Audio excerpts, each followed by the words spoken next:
En este video vamos a hablar de la enseñanza de Yeshua que conocemos como la historia del rico y Lázaro. Esta enseñanza ha sido motivo de muchas creencias erróneas sobre la vida después de la muerte dentro del cristianismo, desviando la verdadera intención que tuvo Yeshua al contar esta interesante historia.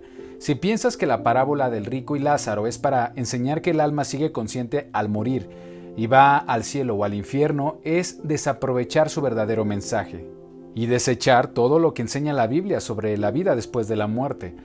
Un tema que he explicado ampliamente en esta serie. En resumen, la Biblia dice que la vida continúa cuando resucitemos, cuando regrese el Mesías. Si no has visto los videos anteriores, te invito a verlos antes de ver esta enseñanza, porque te quedarás con paradigmas de que la Biblia enseña que el alma sube al cielo al morir de forma consciente, lo cual no es verdad. Si quieres conocer la verdad, debes partir de la raíz y despojarte de todas las ideas preconcebidas sobre el tema de la muerte. Hoy en día hemos heredado una enseñanza corrompida con ideas que vienen del paganismo y no de la Biblia. Así que conozcamos la verdad porque la verdad nos hará libres. ¿Qué es lo que realmente enseña este pasaje? Muchos creen que esta historia del seno de Abraham es una historia que realmente sucedió sobre la muerte de alguien llamado Lázaro, pero esto no es correcto. Esta historia es una parábola para transmitir un mensaje muy profundo. Es fácil comprender esto si revisamos el contexto.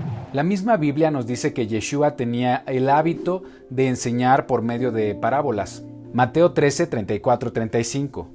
Todo esto habló Yeshua por parábolas a la gente, y sin parábolas no les hablaba, para que se cumpliese lo dicho por el profeta cuando dijo: abriré en parábolas mi boca, declararé cosas escondidas desde la fundación del mundo. En griego, la palabra para parábola es parabolé, del Strong 3850, que significa similitud, narración ficticia, sentido figurado, comparación o relato simbólico.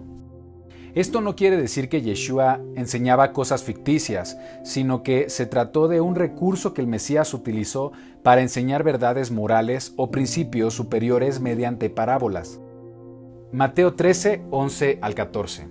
Porque a vosotros os es dado saber los misterios del reino de los cielos, mas a ellos no les es dado, porque a cualquiera que tiene se le dará y tendrá más, pero al que no tiene, aun lo que tiene le será quitado. Por eso les habló por parábolas, porque viendo no ven y oyendo no oyen ni entienden, de manera que se cumple en ellos la profecía de Isaías que dijo: de oído oiréis y no entenderéis, y viendo veréis y no percibiréis.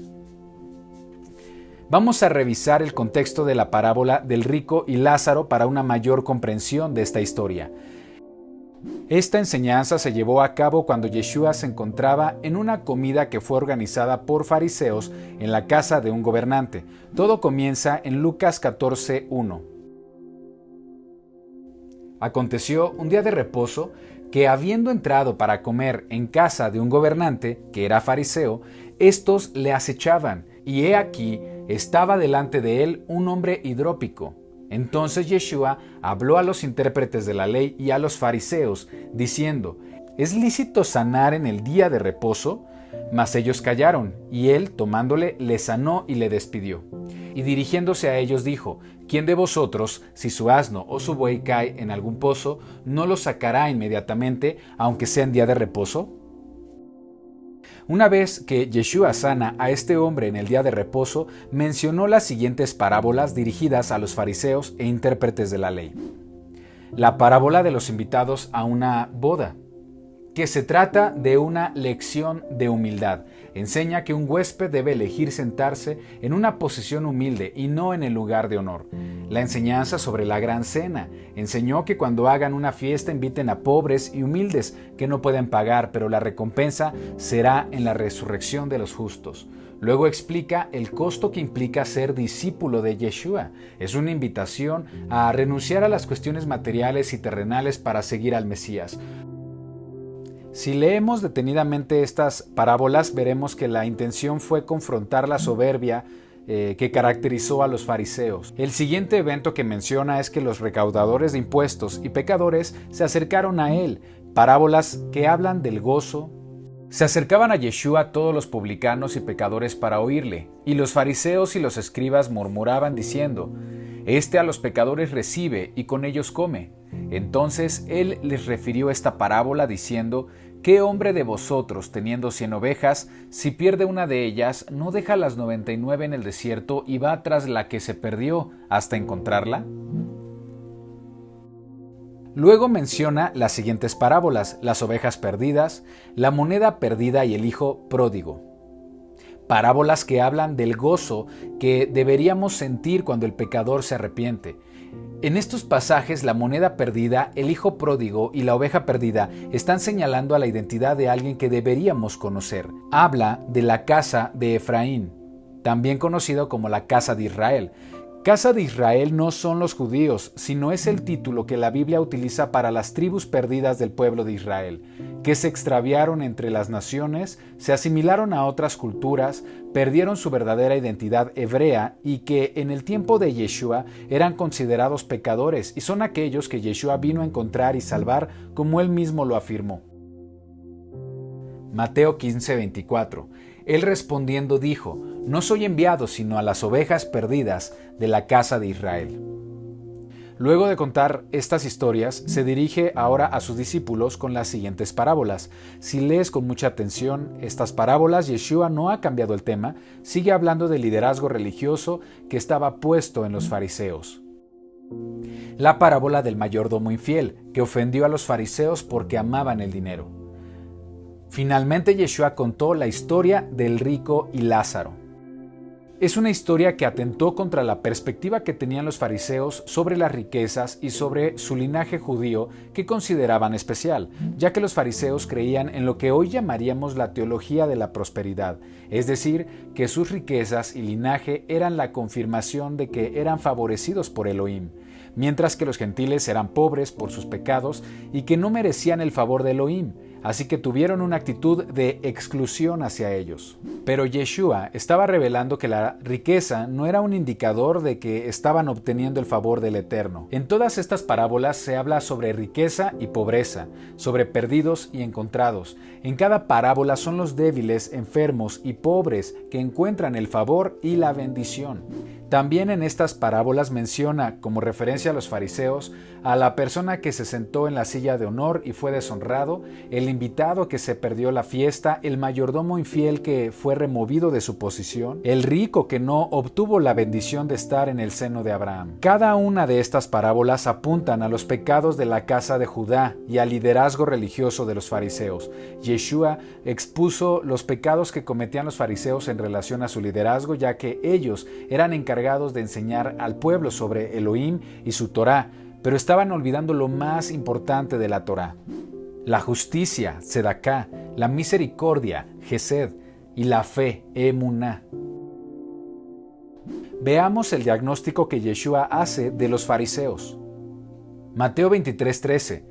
Mas hay de vosotros, escribas y fariseos hipócritas, porque cerráis el reino de los cielos delante de los hombres, pues ni entráis vosotros, ni dejáis entrar a los que están entrando. Mateo 23:23. Ay de vosotros, escribas y fariseos hipócritas, porque diezmáis la menta y el eneldo y el comino, y dejáis lo más importante de la ley, la justicia, la misericordia y la fe. Esto era necesario hacer sin dejar de hacer aquello.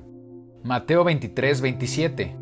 Ay de vosotros, escribas y fariseos hipócritas, porque sois semejantes a sepulcros blanqueados, que por fuera a la verdad se muestran hermosos, mas por dentro están llenos de huesos, de muertos y de toda inmundicia. Explicando el contexto y el tema que Yeshua estaba tratando en este pasaje, podemos confirmar que la historia del rico y Lázaro es sobre la condición de Israel en el tiempo de Yeshua. Ahora, quiero explicarte el pasaje a detalle. Lucas 16:19. Había un hombre rico que se vestía de púrpura y de lino fino y hacía cada día banquete con esplendidez. El vestido de púrpura y de lino fino eran estatutos para los sacerdotes del templo del pueblo de Israel y representa la realeza y el sacerdocio. El rico representa a Israel del tiempo de Yeshua, que estaba conformado por la casa de Judá. Jacob profetizó que Judá tendría el liderazgo y la legislación hasta la llegada del Mesías. Génesis 49:10. No será quitado el cetro de Judá, ni el legislador de entre sus pies, hasta que venga Silo, y a él se congregarán los pueblos. Sigamos leyendo, Lucas 16:20. Había también un mendigo llamado Lázaro que estaba echado a la puerta de aquel lleno de llagas y ansiaba saciarse de las migajas que caían de la mesa del rico, y aún los perros venían y le lamían las llagas. La identidad de los personajes es la siguiente. El rico representa a la casa de Judá. Lázaro, el pobre, representa a la casa de Efraín o casa de Israel. Las migajas que caen de la mesa del rico es la palabra de Elohim que llega a Efraín. Los perros representan a las demás naciones, a los gentiles que alcanzarán la bendición que está siendo recibida por la casa de Efraín. Para llegar a esta conclusión se requiere mucho tiempo de estudio, por lo que trataré de ser concreto. Mientras que el rico representa a la casa de Judá, Lázaro representa a la casa de Efraín, o también llamada la casa de Israel, que no son los judíos. La Biblia le asigna el nombre a la casa de Efraín o casa de Israel, a las tribus perdidas que fueron esparcidas entre las naciones o gentiles muchos años antes de que llegara Yeshua. Oseas 8:8. Israel ha sido tragado, ahora está entre los gentiles como vasija inservible. Estas tribus se asimilaron a otras culturas, perdieron su verdadera identidad hebrea y que en el tiempo de Yeshua eran considerados pecadores. Es posible que muchos hombres y mujeres de condición pobre, prostitutas y gente humilde que escuchaban a Yeshua eran parte de estas tribus perdidas, del linaje hebreo, pero que habían perdido su identidad y estaban fuera del pacto. Veían en Yeshua una esperanza de regresar a su Creador como hijos de Elohim. Los perros representan a los gentiles que no son de linaje hebreo.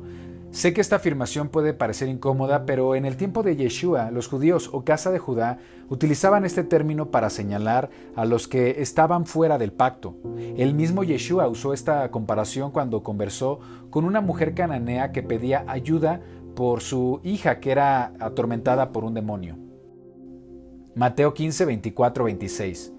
Él respondiendo dijo: no soy enviado sino a las ovejas perdidas de la casa de Israel.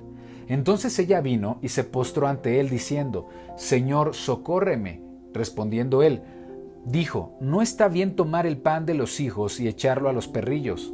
Y ella dijo: sí, Señor, pero aún los perrillos comen de las migajas que caen de la mesa de sus amos. Las palabras de la mujer cananea representan una gran verdad bíblica, incluso profética. Su significado es que la palabra de Elohim, por medio de Yeshua, llegará a las tribus perdidas que se mezclaron entre las naciones. Estas tribus son los hijos que recibirán la bendición de reconocer su linaje hebreo, escuchar la voz de su pastor Yeshua y saber que son parte del linaje de Israel y linaje de Abraham. Y como consecuencia colateral, también serán alcanzados muchos gentiles para su salvación a todo lugar donde la casa de Efraín haya sido esparcida. La casa de Efraín o casa de Israel, que se refiere a las tribus perdidas, son la moneda perdida, es la oveja perdida, es el hijo pródigo en las parábolas de Yeshua. Continuemos la historia. Lucas 16:22. Aconteció que murió el mendigo y fue llevado por los ángeles al seno de Abraham, y murió también el rico y fue sepultado. El concepto del seno de Abraham es la única vez que aparece en toda la Biblia y lamentablemente muchos piensan que se trata de un lugar específico, ya sea un lugar en el Seol para los justos o incluso se afirma que se trata del cielo.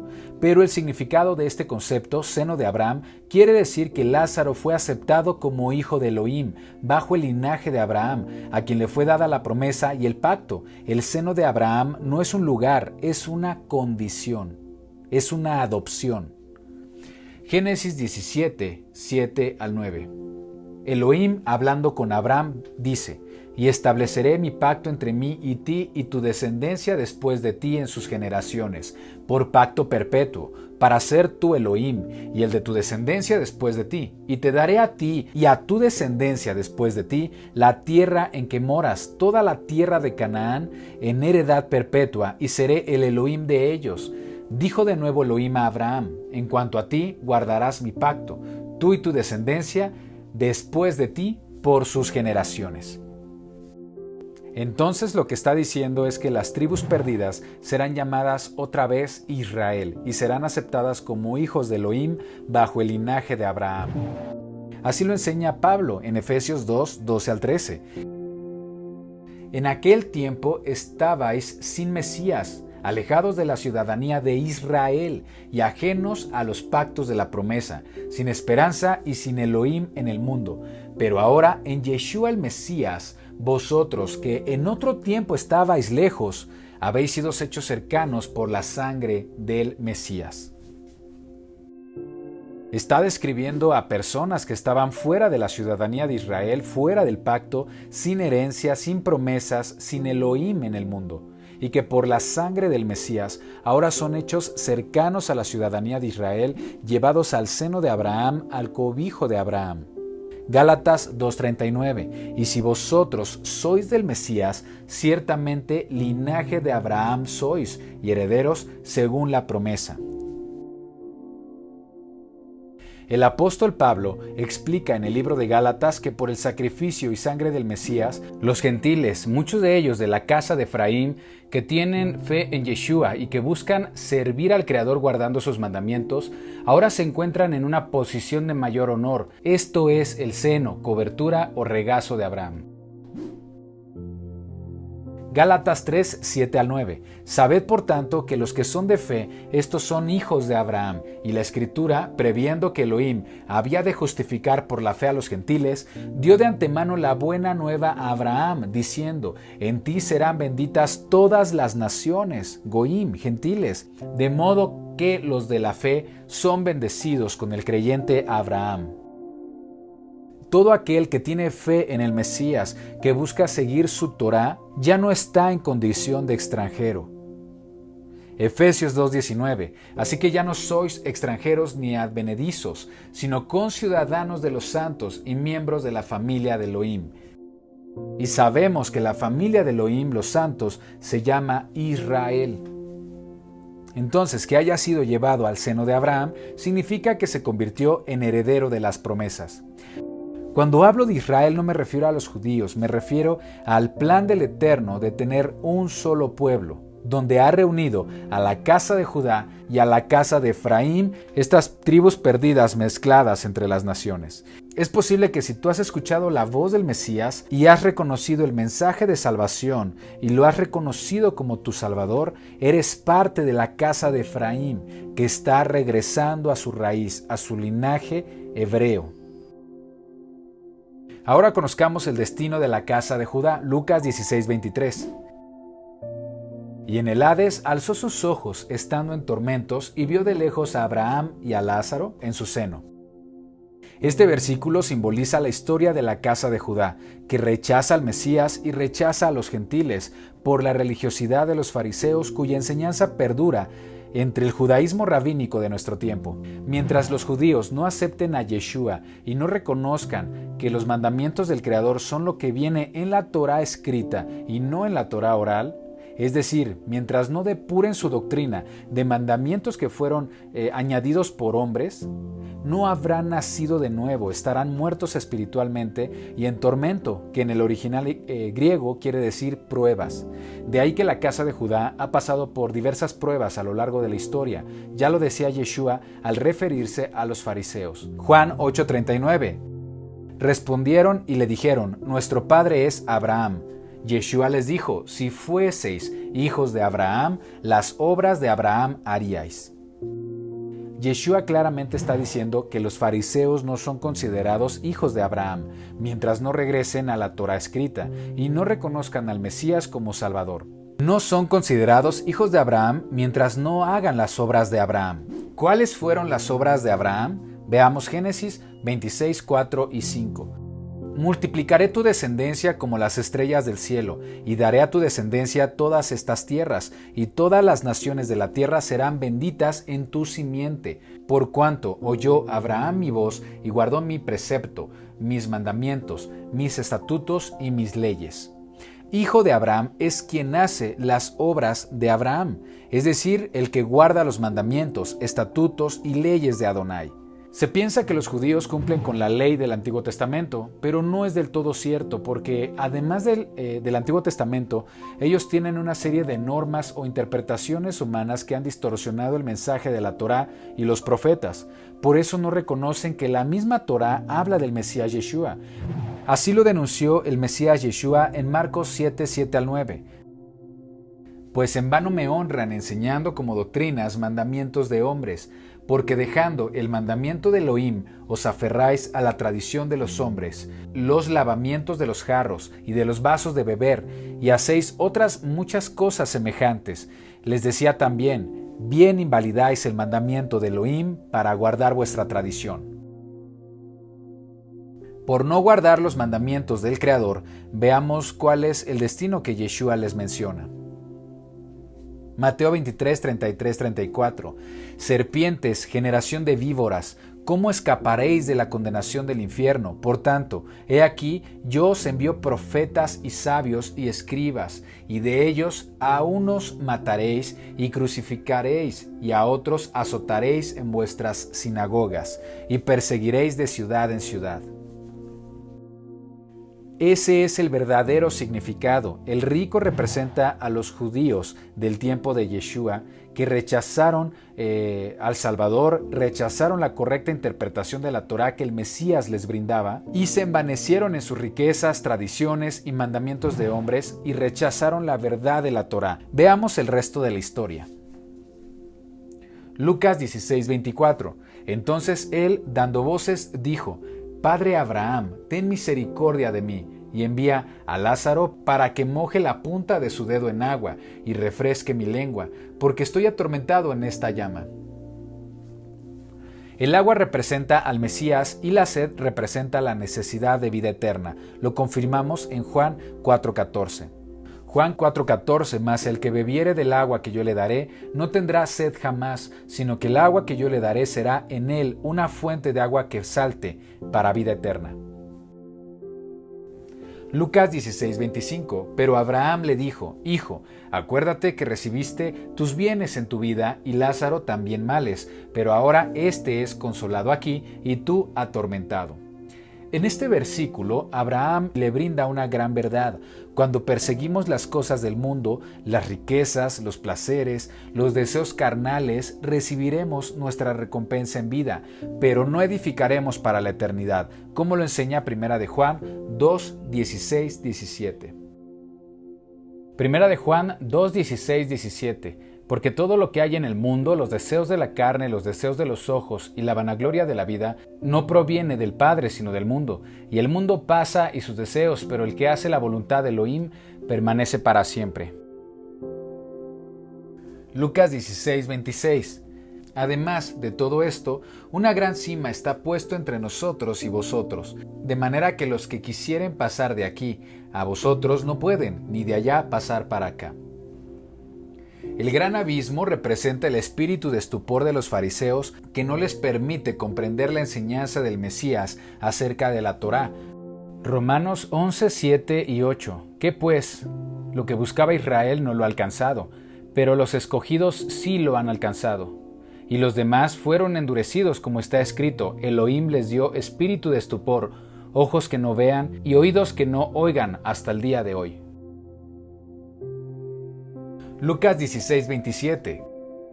Te ruego pues, Padre, que le envíes a la casa de mi padre, porque tengo 5 hermanos, para que les testifique, a fin de que no vengan ellos también a este lugar de tormento.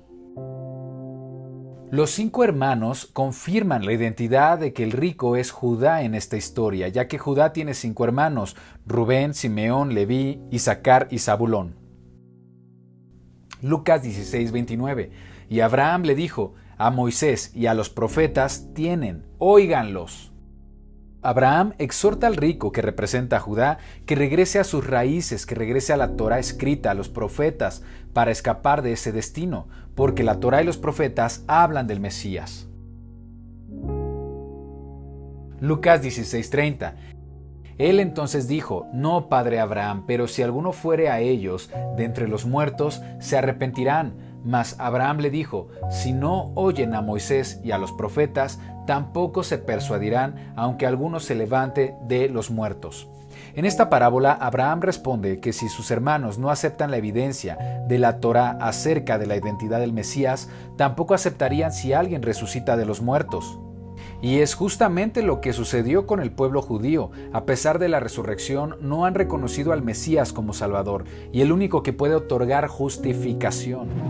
Ahora, algo importante es que hay una esperanza para todo Israel, tanto para Judá como para la casa de Efraín, incluso para los gentiles que acepten la salvación por medio de Yeshua. Romanos 11:1-5. Digo pues, ¿ha desechado Elohim a su pueblo? En ninguna manera, porque también yo soy israelita, de la descendencia de Abraham, de la tribu de Benjamín. No ha desechado Elohim a su pueblo, al cual desde antes conoció. ¿O no sabéis qué dice de Elías la Escritura? ¿Cómo invoca a Elohim contra Israel diciendo: Señor, a tus profetas han dado muerte, y tus altares han derribado, y solo yo he quedado, y procuran matarme? Pero ¿qué dice la divina respuesta? Me he reservado 7,000 hombres que no han doblado rodilla delante de Baal. Así también aún en este tiempo ha quedado un remanente escogido por gracia. Aquí nos dice que Elohim no ha desechado a su pueblo y menciona que de la misma forma que Elohim apartó a 7,000 hombres en el tiempo de Elías, habrá un remanente escogido de todas las tribus de Israel que hallarán gracia ante el Creador. Este endurecimiento también tiene el propósito de que los gentiles también puedan ser salvos a través del Mesías y sus mandamientos. Romanos 11:25-27. Porque no quiero, hermanos, que ignoréis este misterio, para que no seáis arrogantes en cuanto a vosotros mismos, que ha acontecido a Israel endurecimiento en parte, hasta que haya entrado la plenitud de los gentiles, y luego todo Israel será salvo, como está escrito: vendrá de Sión el libertador, que apartará de Jacob la impiedad, y este será mi pacto con ellos, cuando yo quite sus pecados. Esta es la esencia del nuevo pacto, la restauración de la casa de Judá y de la casa de Efraín en un solo pueblo llamado Israel. La parábola del rico y Lázaro no habla de que los muertos van al cielo o al infierno al morir y permanecen conscientes. Esta parábola, como otras, tiene la finalidad de desenmascarar la condición en la que los fariseos vivían, ignorando la misericordia, la justicia y la fe de la Torá, que es el Mesías. Yeshua utilizó esta historia para mostrar el destino que le esperaba a la casa de Judá, específicamente a su liderazgo religioso. Pero también llegará el tiempo cuando Elohim derramará espíritu de gracia a la casa de Judá. Regresarán a las raíces de su fe, a la Torá escrita, descubrirán al Mesías y mirarán a quien traspasaron y llorarán por él como se llora por el Hijo. Zacarías 12:10. Y derramaré sobre la casa de David y sobre los moradores de Jerusalén espíritu de gracia y de oración, y mirarán a mí, a quien traspasaron, y llorarán como se llora por un hijo unigénito, afligiéndose por él, como quien se aflige por el primogénito. Esa es la esencia del nuevo pacto, que todo Israel sea salvo, tanto la casa de Judá como la casa de Israel. Jeremías 31:31. He aquí que vienen días, dice Adonai, en los cuales haré un nuevo pacto con la casa de Israel y con la casa de Judá. Jeremías 31:33. Pero este es el pacto que haré con la casa de Israel después de aquellos días, dice Adonai. Daré mi ley en su mente y la escribiré en su corazón, y yo seré a ellos por Elohim, y ellos me serán por pueblo. Espero haber aclarado dudas acerca del tema de la vida después de la muerte. Muchas gracias por ver este video. Conozcamos la verdad, porque la verdad nos hará libres.